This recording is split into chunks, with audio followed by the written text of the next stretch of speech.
अचानक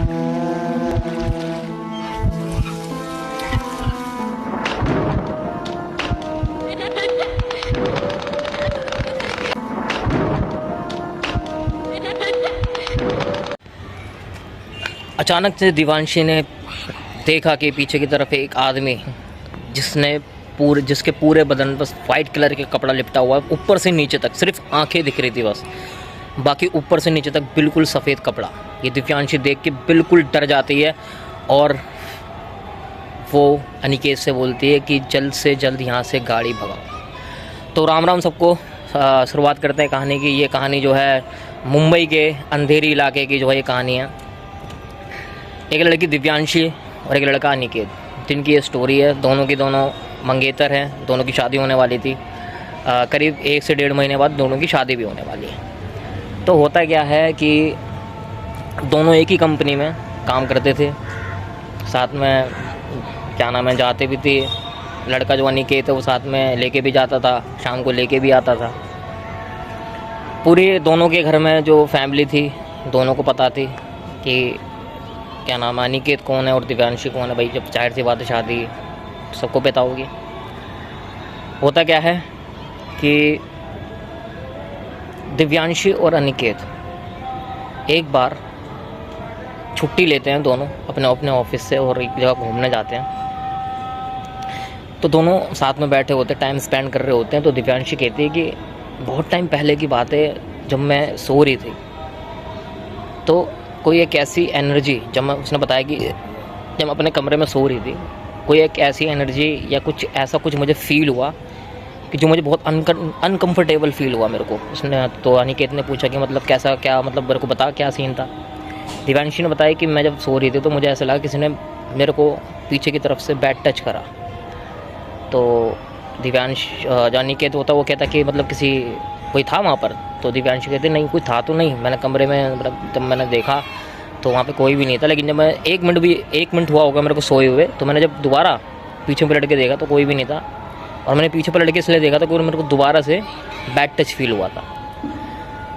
तो अनिकेत कहता या तो फिर उस कमरे में कोई परेशानी होगी, कोई दिक्कत होगी। कह रहे एक्चुअली क्या था कि क्या नाम है,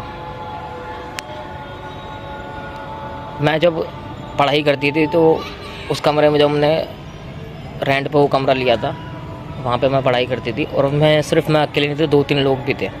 अच्छा ये जो मैं आपको स्टोरी सुना रहा हूँ ये स्टोरी अंदर चल रही है, मतलब दिव्यांशी स्टोरी बता रही है। जहाँ वो एक दिन की छुट्टी पे घूमने घामने गए थे वहाँ पर दिव्यांशी साथ में बैठी है और अनिकेत को जो है ये स्टोरी बता रही है कि ऐसे ऐसे मेरे साथ हुआ था। मैं एक कमरे जब मैं पढ़ा करती थी तो हमने एक रेंट पे कमरा लिया था जहाँ पे हमने जितने भी दोस्त यार थे वहाँ पर बैठ कर पढ़ा करते थे। तो ऐसे ऐसे जब वो सो रही थी तो उसके साथ ऐसे ऐसे सीन हुआ, मतलब उसको फील हुआ कि कोई उसको बैड टच कर रहा है पीछे की बैक साइड की तरफ, तो उसको फील हुआ। तो ये जो है कि स्टोरी वो अनिकेत को बता रही है, ठीक है। अनिकेत कहता अच्छा जी। तो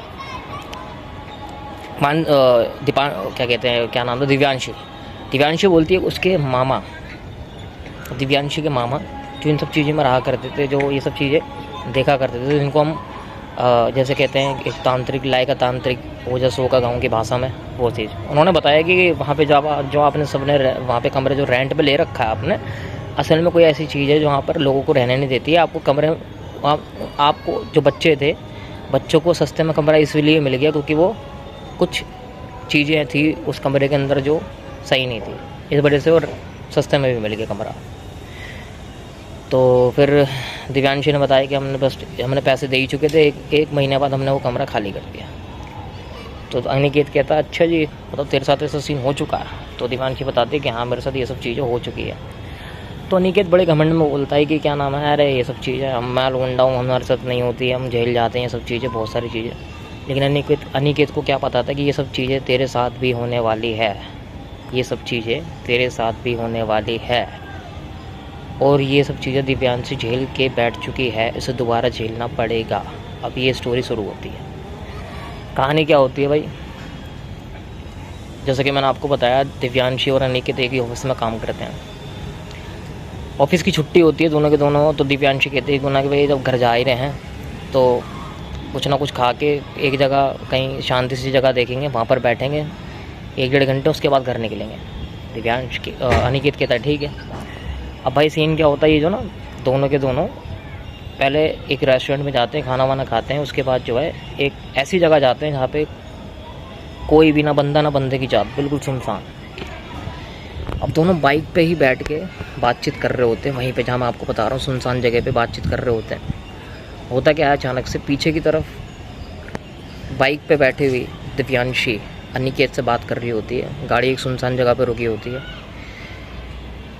एकदम से क्या होता है कि बहुत टाइम जो पहले बैड टच दिव्यांशी को फील हुआ था, बिल्कुल वही बैड टच दोबारा दिव्यांशी को फील हुआ। दिव्यांशी ने हल्के से पीछे से मुड़ के देखा तो वहाँ पे उसको कोई नहीं दिखा। दिव्यांशी ने अनिकेत से बोला कि अनिकेत कोई ना मेरे को दोबारा से बैड टच कर रहा है। तो अनिकेत क्या करता, गाड़ी से उतर के पीछे की तरफ देखता कि कोई, चारों तरफ देखता कि कोई है ही नहीं। अनिकेत कहता है कि कोई है तो है नहीं यहाँ पे। तो कहता है कि हो जाता है कभी कभी, ऐसी कोई दिक्कत नहीं है, मैं हूँ ना तेरे साथ, क्यों परेशान हो रही है। तो कहते ठीक है। अब भाई सीन क्या होता है, दिव्यांशी भी गाड़ी से नीचे उतर के और दोनों खड़े होकर बात कर रहे होते हैं। तो दिव्यांशी देखती है कि अनिकेत के जस्ट थोड़ी सी 500 मीटर की दूरी पे एक आदमी जिसने पूरे वाइट कलर का एक कपड़ा सा पूरे शरीर में ढक रखा है और सिर्फ आंखें दिख रही है उसकी, बस सिर्फ आंखें, बाकी सब पूरा ऊपर से नीचे तक पूरा पैक वाइट कपड़े से। दिव्यांशी कहती है कि अनिकेत पीछे मुड़ के देखो कोई खड़ा है। अनिकेत जब पीछे मुड़ के देखता है तो देखता है कि एक आदमी जो है वाइट कपड़े में, जैसे मैंने आपको बताया, पूरा लिपटा हुआ और सिर्फ आंखें दिख रही है उसकी, वो उल्टे पैरों से उन्हीं की तरफ आ रहा है। मतलब कि मैं आपको बताऊं, जो सर है ये वो उस तरफ को है आगे की तरफ, हाथ जो हैं आगे की तरफ हैं, लेकिन जो पैर है, ये जो पैर है ये पीछे की तरफ है और वो उन्हीं की तरफ ऐसा करके आ रहा है। ये दोनों देख के डर जाते हैं बहुत बुरी तरह से।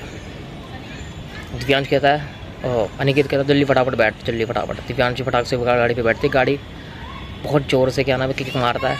अनिकेत बहुत जो बड़ी देर से किक मारता है, गाड़ी स्टार्ट नहीं होती। वो बंदा बहुत पास आ जाता है। होता क्या है, एकदम से जब बंदा पास हो जाता है तो अचानक से बाबा की कृपा से गाड़ी स्टार्ट हो जाती है और दोनों तेज़ी से भगाते हैं गाड़ी।